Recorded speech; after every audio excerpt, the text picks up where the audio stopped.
Sampaikan bahwa setiap umumul Quran pasti ada mukhassisnya. Ketika dilihat zaman sekarang ada kelompok liberal yang mencoba untuk mengamandemen Al-Quran dengan tidak mengkaitkan konteks zaman dulu, malah mengkaitkan dengan konteks zaman sekarang. Ambil contoh dalam permasalahan ibadah haji, mereka ingin merubah haji hukum.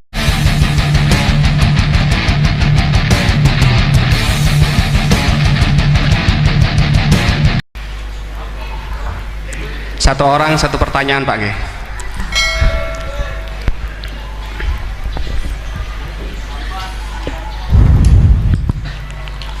Terima kasih waktunya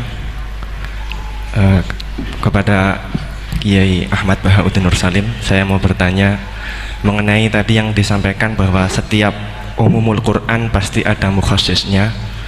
Ketika dilihat zaman sekarang ada kelompok liberal yang mencoba untuk mengamandemen Al-Quran dengan tidak mengkaitkan konteks zaman dulu, malah mengkaitkan dengan konteks zaman sekarang.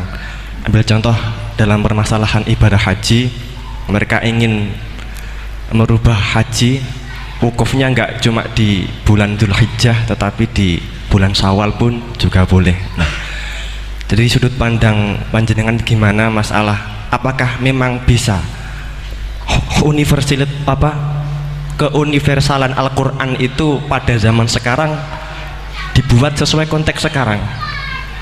Itu saja. Sampun? Nggih. Nggih. Penanya kedua, monggo.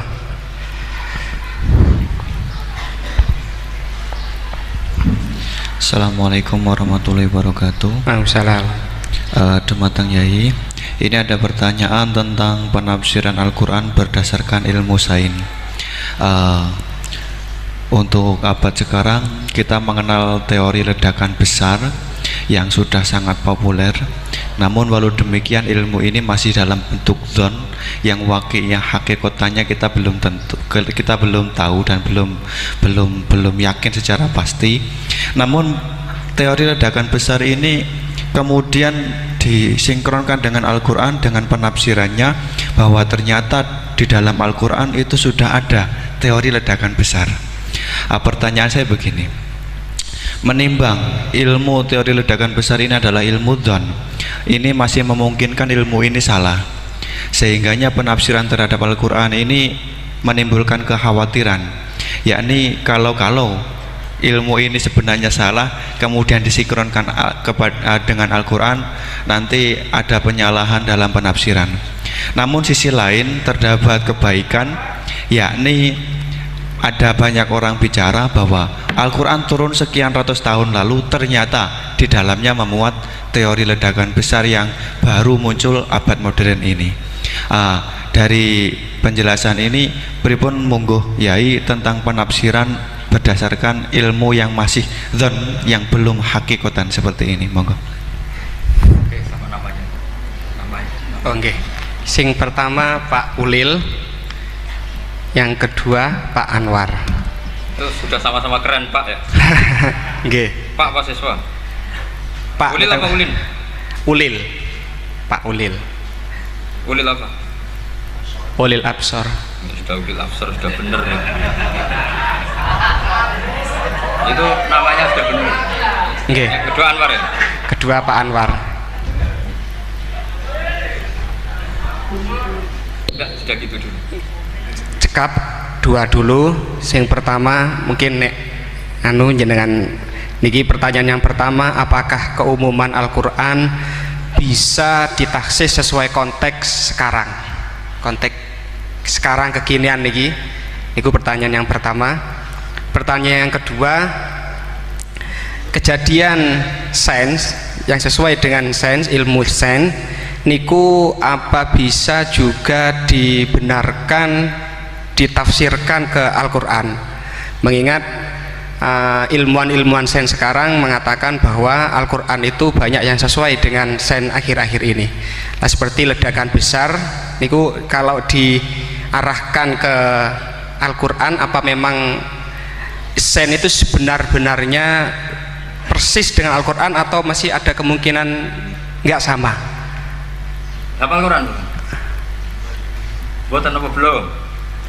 Tapi hafal juz 30. Kenapa tuh? Mangga.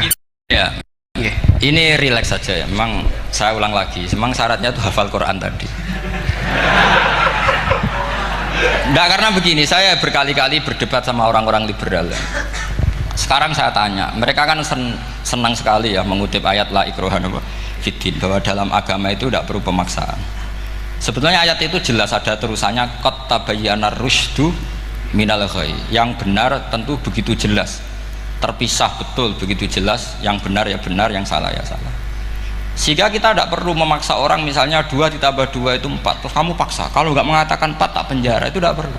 Kalau orang waras pasti bilang 2 tambah 2 4, 1 tambah 1 2. Kebenaran la ilaha illallah itu seperti itu, kebenaran yang begitu nyata sehingga tidak butuh dipaksa. Jadi sebetulnya la ikraha fiddin itu konteksnya, karena kebenaran benar-benar sudah punya eksistensi yang nyata, untuk diakui itu tidak butuh pemaksaan.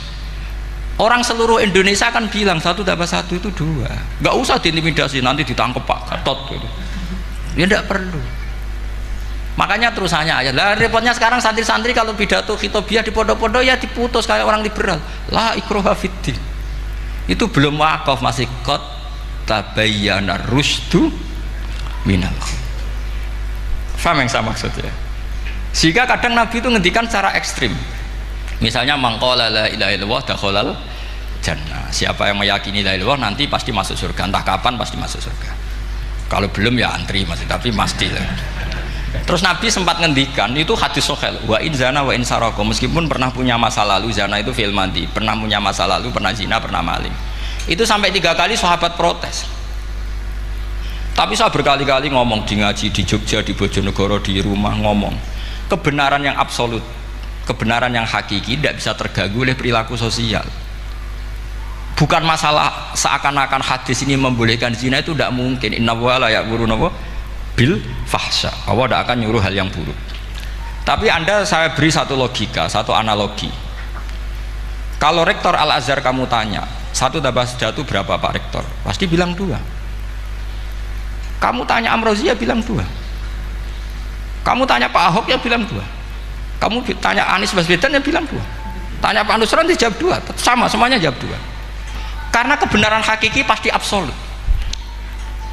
Sekarang misalnya gini, ada ronte dari dulu Doli misalnya, kamu tanya Mbak 1 tambah 1 itu berapa, pasti bilang 2. Jangan kamu mentang-mentang imam masjid, saya tak jawab 3, saya kan imam masjid, masa sama dengan lonte? Tidak bisa, kebenaran absolut itu pasti sama. Mbok rektor Al-Azhar sama siapapun ya jawabnya sama. Paham yang saya maksud? Sebab itu kadang Nabi ngendikan wa'in itu la ilaha illallah itu kebenaran absolut, lebih absolut dibanding 1 ditambah 1 2. Sehingga kebenaran absolut la ilaha illallah itu nggak bisa terganggu oleh apapun. Paham ya maksud? Nah itu maksud qad tabayyana rusydu minal ghayy.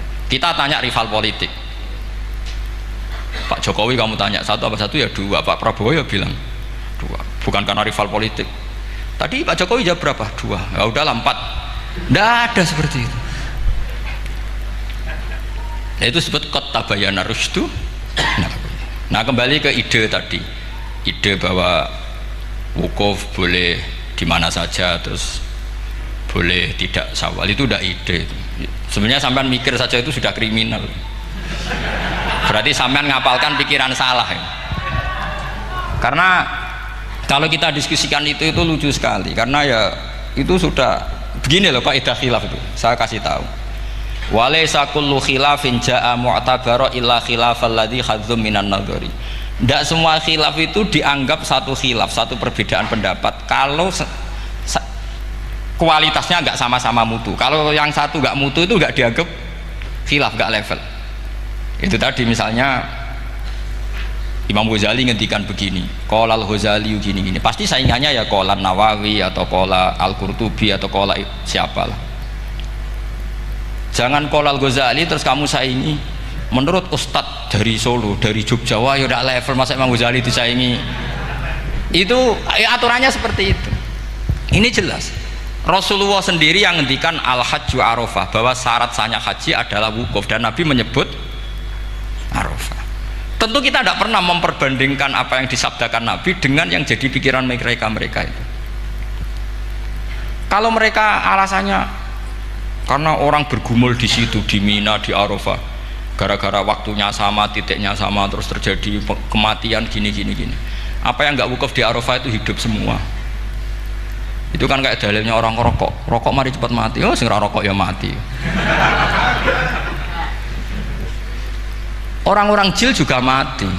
Orang-orang liberal yang pikirannya katanya ingin menyelamatkan kehidupan juga pada akhirnya mereka mati. Mendingan mati di Arafah, keren di tanah suci. Bodoh usah begitu. Sebenarnya begini loh, mereka itu menjadi salah karena nggak mau ngaji fikih secara serius. Saya itu memang menyesal sekali ya, kenapa sih orang wukuf itu kok dongani suwira barbar itu memang sakiliane. Boy dongo itu yakin pangeran apian sedilu itu tetap dituruti gitu aja, gak usah lama-lama.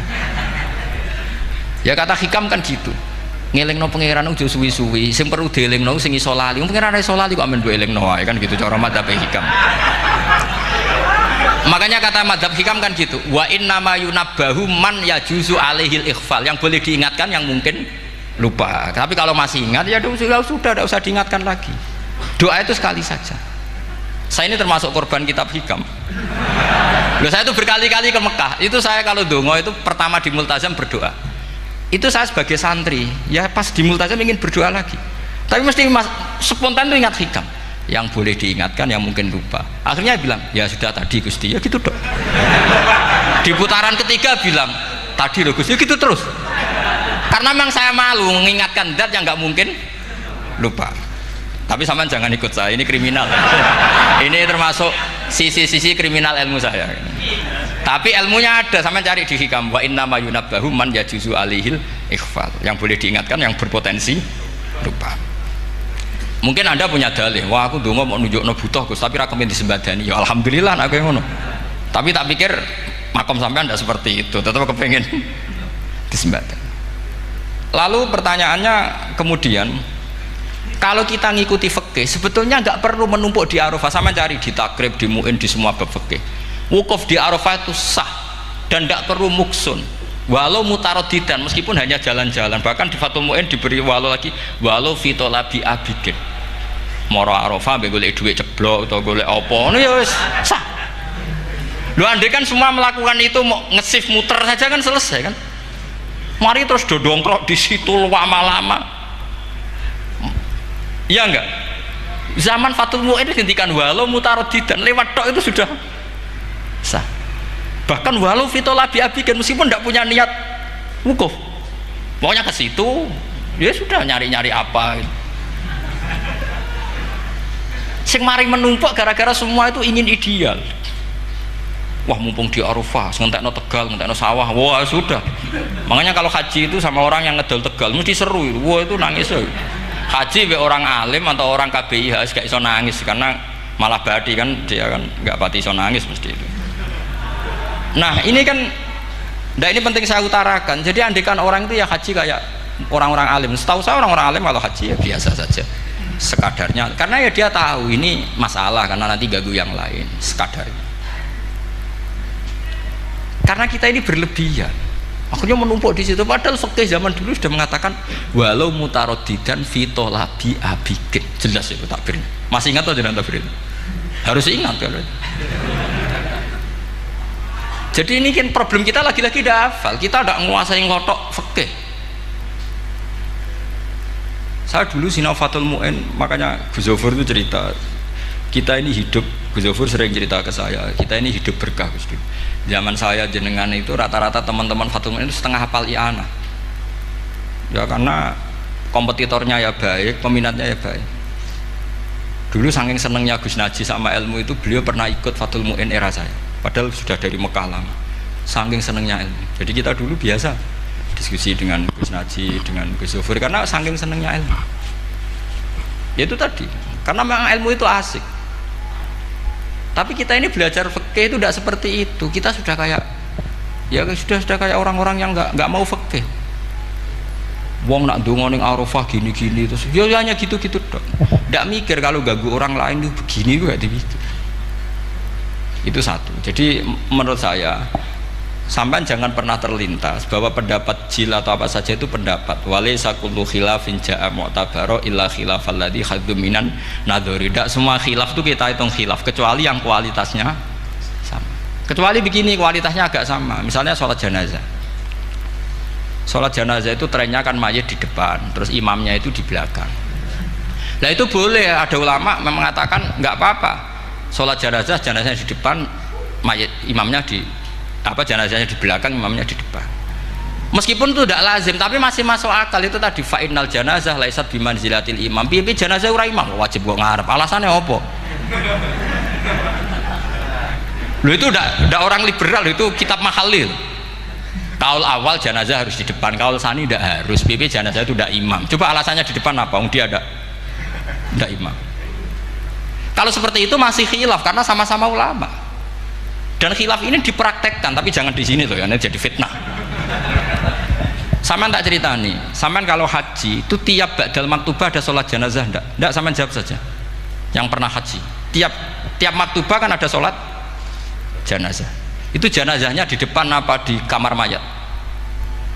Loh, itu bukan goib loh, orangnya masih belum dikubur. Enggak, saman jawab saja. Di kamar mayat, enggak semuanya dibawa ke depan.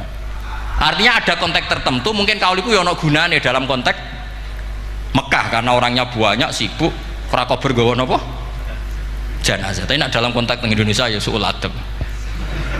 Wong keren pisan kok ngarepe kok ora oleh gitu loh. Jadi maksudnya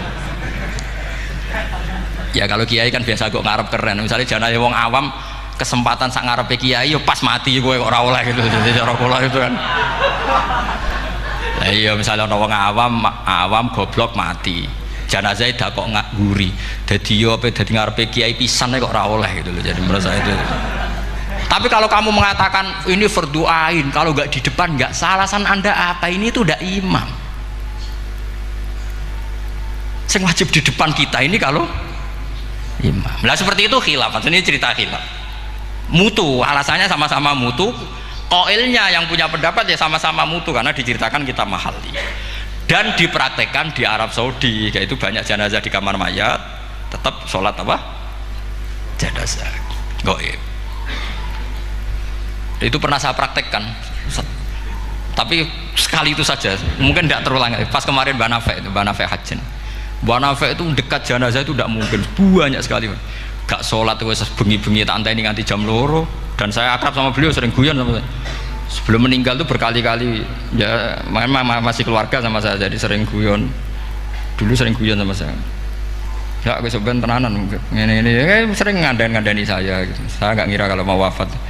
Akhirnya saya itu ke masjid sama anak saya namanya Hasan. Aku nyolati Banafe. Pak kok nggak di depannya? Ya sudah ini darurat. Karena nggak mungkin mendekat beliau.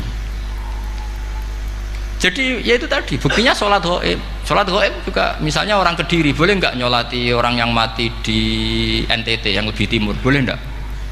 Boleh, padahal mayatnya di belakang karena memang tidak imam. Lah kalau seperti itu khilaf, ini cerita kalau seperti itu khilaf meskipun agak-agak kontroversi tapi kualitasnya masih waras lah, masih bagus. Sampai kalau nggak percaya cari di Mahali di bab jenazah. Kalau mahalnya tidak ada di Qalyubi, tapi jelas saya yakin itu ada. Saya tidak donan yakin jangan. Kalau nu mulang, ya mulang terus tidak punya masalah ingatan. Jadi ingat betul kalau takbir itu ada. Gitu.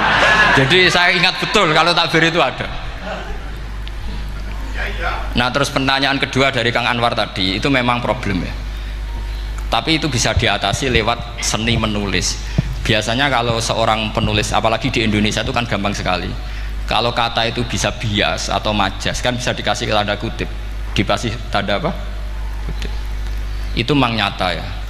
Saya pernah berdebat berkali-kali lah. Saya kan satu tim ya dengan Pak Zaini, dia seorang profesor, juga pernah tanya Gus Wafi putrane Mbah Mun saat di Syria. Zaman itu saya Abdul Al-Ghuti masih hidup. Saya itu punya komunitas dokter. Ini cerita nyata ya. Yang dia tanya gini, Pak Bahak, kita ini ahli embriologi dan tidak pernah ada ceritanya ada segumpal darah dalam proses embriologi. Yang ada itu sekian zigot yang berhasil nempel di dinding rahim itu nanti yang jadi janin. Jadi kalau kita ngaji ada segumpal darah itu menjadi aneh bagi kita karena proses itu udah ada. Ya saya jawab ya enteng saja. Ya kan yang bilang segumpal darah itu kiai kan tidak Quran.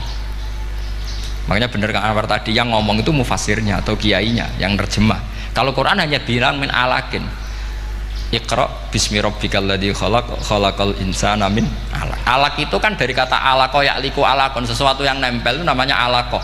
Makanya di Alfiyah ada wa ulqatun hasilatun, ulqah itu sesuatu yang terkait atau yang menempel. Sehingga ya pokoknya kalau alaq itu artinya tidak harus segumpal darah, bisa sesuatu yang menempel. Sama cari di kamus, dicari sama dia kamus. Alika ya'liku menempel. Oh, ya oke Bapak, enggak masalah. Nah, lalu kalau kita memaksakan itu bukti ilmiahnya Quran ya resiko juga, nanti ada penelitian yang berbeda. Makanya kita bisa memanfaatkan tanda kutip kalau lafadz itu majas atau kata itu majas, kalimat itu majas. Atau kita menganalisis secara balaghah min jinsi dzalikat dam.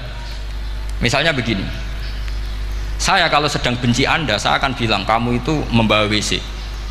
Wong tak melete gawa WC ngalor ngidul, karena di perut kita memang ada kotoran. Berarti kita ini WC yang melaku ngalor ngidul. Oke, itu saat kita benci manusia. Coba sampean lihat di kitab tasawuf. Faqih fatatakabbar wa anta kanafun minal aknam, kan disebut kamu kok sombong, kowe iku WC melaku.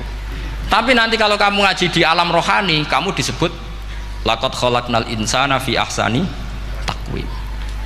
Artinya bisa saja alakin ini benar-benar maknanya segumpal darah, tapi dalam konteks manusia jenis kamu adalah jenis segumpal darah, bukan dalam proses embriologi mengalami segumpal darah. Kita masih bisa berkelit, asal kamu ilmunya banyak, hafalaman banyak, tetap bisa berkelit. Problemnya kadang kita tidak punya ilmu. Loh ya, ini kisah nyata ya. Jadi kemarin entah tanggal berapa saya lupa, itu kan Kemenak datang ke Yai, ke Mbah Mun, ke Gus Zofur. Di antara usul saya seperti itu, mbok terjemah Kemenak kalau yang terkait sain itu dikasih bahasa yang bias, karena nanti kalau tidak bias ini nanti ada penelitian kelihatan Quran dianggap loh ya, dianggap salah, sebenarnya salah yang terjemah, atau kita yakin sesuai ilmiah ternyata suatu saat ada penemuan yang berbeda. Kita bisa manfaatkan tadi seni menulis tadi, misalnya tanda kutip atau dipakai kata bias. Ya misalnya begini, contoh paling gampang tadi, misalnya kita bangga misalnya Quran terbukti benar ketika mengatakan wa ja'ala bainahuma barzakha wa hijra mahjura, antara air tawar dan air laut itu ada pemisah. Kita mungkin ya setuju nyari-nyari ayat tentang Big Bang, tentang apa ledakan yang dahsyat. Tapi apapun itu teori itu bisa iya bisa tidak. Nah itu kita bisa manfaatkan tanda kutip. Atau seni pakai lughat. Saya beri contoh seni lughat begini. Keyakinan santri yang di sini, yang di kewagian sini. Makhluk itu yang terkenal kan 3. Manusia, jin, terus setan. Sudah kan 3 itu. Keyakinan sampean manusia dengan jin sama apa enggak? Beda kan, katanya beda. Terus jin dengan setan itu beda apa sama? Enggak, sampean jawab. Beda, rata-rata santri fikih bilang beda, karena jin itu bisa mukallaf, bisa sholat, bisa enggak. Kalau setan pasti enggak sholat. Tapi pecinta orang sholat dia, kalau orang sholat datang, penggemar dia, mau ganggu. Nah sekarang pertanyaannya gini, lalu ketika para ulama mengatakan jin dan malaikat itu beda, jin dengan setan beda, tapi di Quran itu ada loh ayat fasajadu illa iblis kana minal jinni fafasaqa an amri rabbi. Jelas ayatnya di surat Isra kalau nggak salah tuh, kana minal jin, kana ono sopo iblis iku minal jinni. Padahal tadi Anda yakin iblis dan jin itu tidak sekategori, tapi ayat itu kana minal jin. Caranya gimana? Gampang, sama cari di tafsir Baghawi atau tafsir Ibnu Katsir. Caranya adalah dianalisis secara lughat. Sesuatu yang enggak kelihatan atau yang gelap disebut jannah. Misalnya malam, kata Quran apa? Falamma janna alaihi lailu ra'a kaukaba. Karena malam itu gelap disebut jannah. Orang yang gila karena masturul akli disebut majnun. Karena madatul kalimah sama-sama jinnun.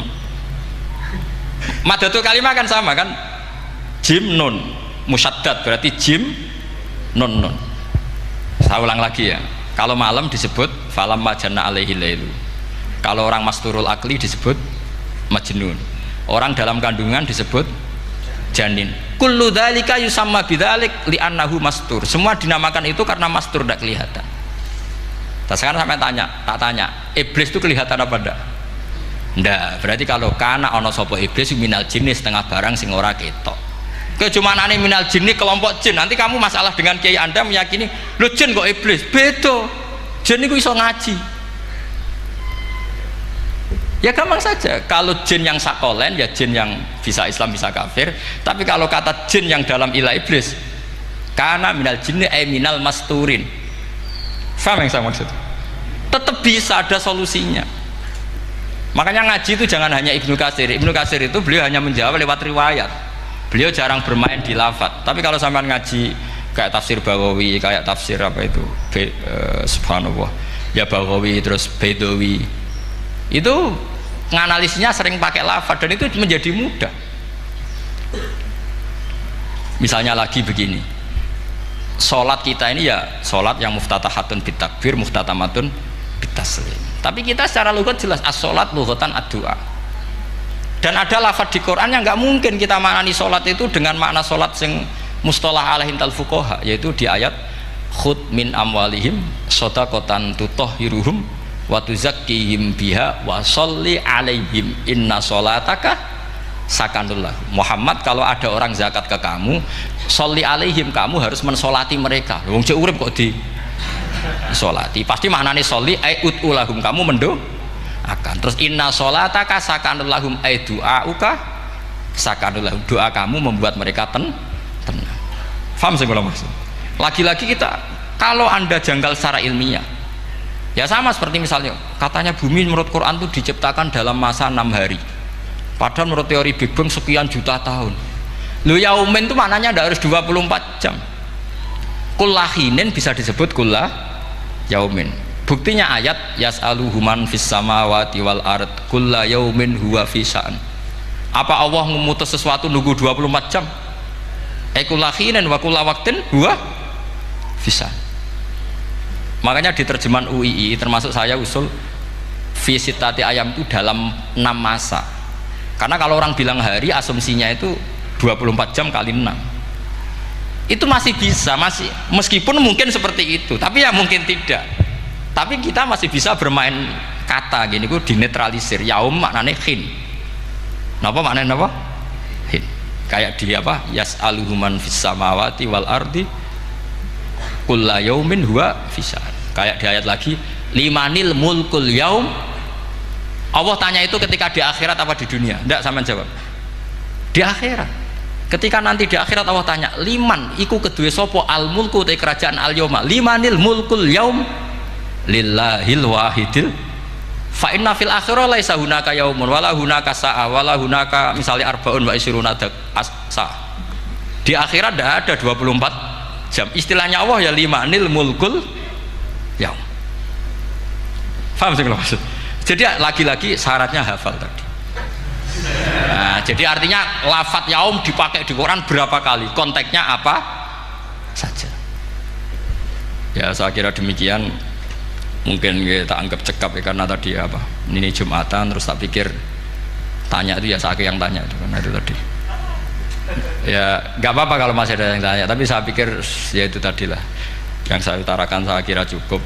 Kalau ingin alim memang syaratnya harus hafal banyak, terus ya kalau ndak ya itu tadi harus orang sudah tidak ada semua, terus tinggal kita yang hidup, itu pasti kita alim sendiri itu. Ya pilihannya hanya itu. Tapi kalau ingin kompetisi masih gampang lah. Di Kediri banyak orang alim, di Rembang banyak, kan bisa. Cara Imam Bukhari al-luqi wal mu'asyarah, bisa sering ketemu lewat ngaji kilatan atau ngaji. Karena kiai banyak.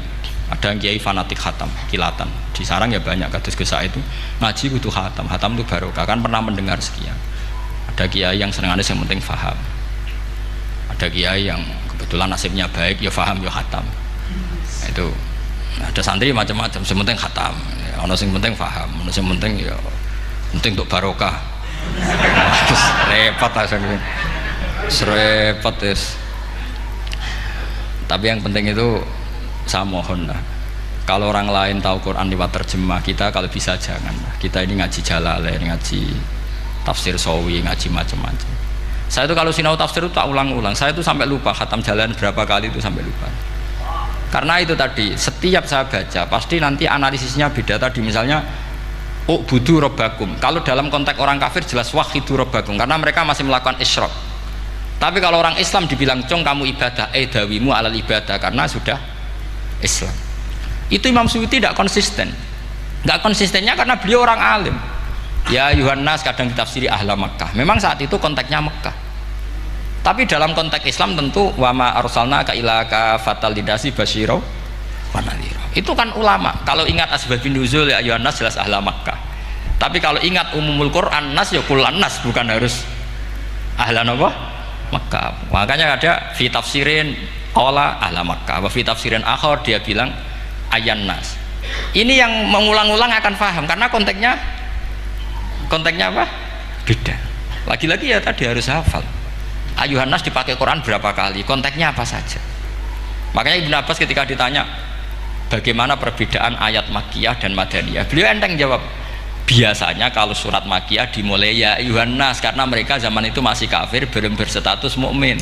Kalau di Madinah rata-rata khitab sudah ya ayyuhalladzina amanu karena di Madinah mayoritas sudah mukmin. Tetap memanfaatkan proses dialek dan itu mudah. Memang kalau kita neliti terus mudah. Maknanya mudah itu tidak sulit. Ya memang Nabi begitu. Loh sampean kalau hafal hadis nanti akan ngomong seperti saya. Loh itu otomatis. Misalnya begini, Nabi itu ditanya, "Ya Rasulullah, dulani ala amalin gini-gini terus terakhir dia yudkhilunil jannah yang bisa masukkan saya ke surga." Nabi jawabnya itu, "Inna dzalika yasir." Iku gampang. Tapi terusannya yang enggak nguati alaman yassarahu wah. Oh, iku gampang dong bagi wong sing digampangno pangeran. Ora kok Nabi, wah ini sulit, enggak semua orang masuk surga. Nabi jawabnya, "Inna dzalika yasir." Itu gampang. Tapi terusannya alaman yassarahu wah. Iya mengen Quran adatnya ya gitu. Inna dzalika ala wahi yasir. Yaitu gampang. Bukan berarti kita nyepelekno ndak, memang ya itu tadi. Sesuatu sulit itu kalau kita tidak tahu rumusnya, sebenarnya kita tahu, cuma tidak mau. Sampean tahu kalau rumusnya ingin alim tafsir harus hafal Quran, hafal hadis, pernah ngaji etkon, ngaji ini, tahu, tapi kan nggak mau. Akhirnya mau takut tok, carane ngalim piye Gus? Aslinya ngerti, nak carane iku ngerti. Geleme sing raga. Nah, itu kan gitu. Ini kebetulan kan ngomong fakta on biasa mawon, betul. Ya seperti kamu mau ke Jakarta kan jauh, tapi tetap gampang. Caranya beli tiket gini-gini ya kan gampang. Ya kalau ingin alim tafsir, satu hafal Quran, dua minimal setengah hafal Jalalain. Nanti kalau Jalalain janggal, kamu ngaji Sawi karena banyak juga Jalalain yang diprotes sama Imam Sawi, dikritik. Itu kan wajar ya, sarah itu hanya membenarkan yang di matan ada masalah. Takrib kurang barokah, ya ada beberapa yang dibenarkan sarah.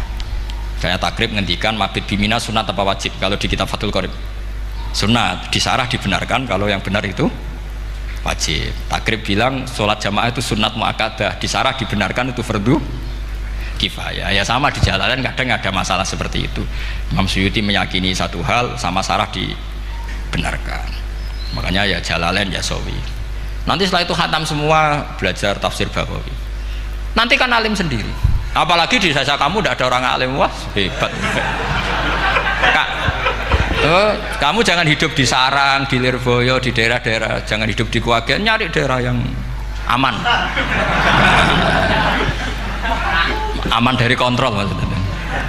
Tapi yang jelas itu jawab dulu mudah. Kalau kamu menjawab sulit, kualat neraka sama. Iya bagaimanapun Quran disifati Allah walaqad yassarnal Qur'ana lidzikri fahal mim mudzakir. Makanya saya tadi ngomong, kalau Anda hafal seperti saya, pasti cara ngomong kayak saya. Kita mau ngomong Quran sulit tidak mungkin. Kita ini ingat kalau Allah mensifati Quran walaqad yassarnal Qur'ana. Fakaifa wasafahu wa bil yusri wa anta taqulu bil usri. Bagaimana Allah mengatakan yusrun kemudian Anda mengatakan usr. Neraka sama bantah pangeran. Atau gini, kalau terpaksa muni sulit Gus, tapi sementara ini pokoknya tambahi gitu. Lah nanti ya masih sulit, tapi ya bisa saja tidak sulit. Karena tadi bukti kalau Quran mudah, orang kafir ketika dibacakan yang nangis banyak. Raja Najasyi sebelum Islam dibacakan surat oleh Ja'far bin Abi Thalib nangis. Inna hadza wa manazala ala Musa lamin miskatin wahidah. Ini dengan Taurat pasti dari pintu yang sama, dari nur yang sama. Miskat itu nur.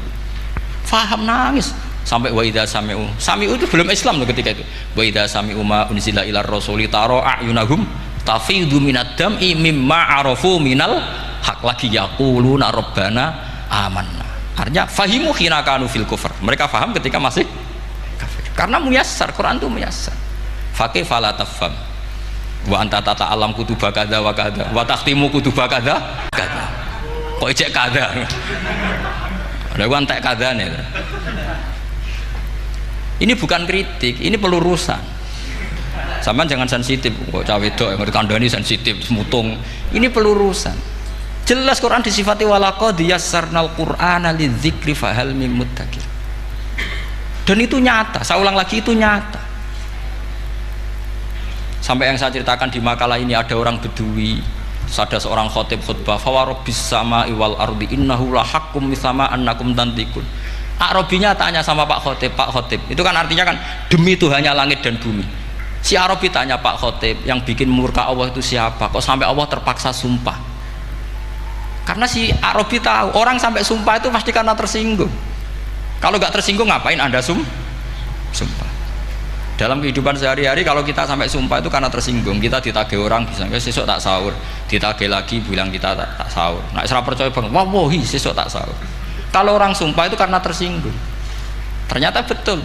Sampai cek di Quran. Kalau Allah memulai surat dengan sumpah, pasti terusannya Allah itu duka atau marah karena sumpah itu untuk yang tersinggung. Makanya di Balaghah diterangkan, kalau kaidah normal, kondisi normal, kamu harus bilang Zaidun qaimun. Kalau mukhatab ada indikasi tidak percaya, kamu bilang inna Zaidan qaimun. Kalau selalu kelihatan tidak percaya, kamu harus bilang wallahi inna Zaidan laqaimun. Ya enggak di ilmu Balaghah. Lah iya itu kan Arabi saja paham. Kamu yang ngaji Jahrul Makno tidak paham kan aneh. Makanya itu penting gitu. Nah, lagi-lagi walaqad yassarnal qur'ana lidzikri fahal mim muddakir. Nggih doa ini bagian ustaz sing pun khusyuk niki kan donga ning kersane niki. Ampun kula nggih.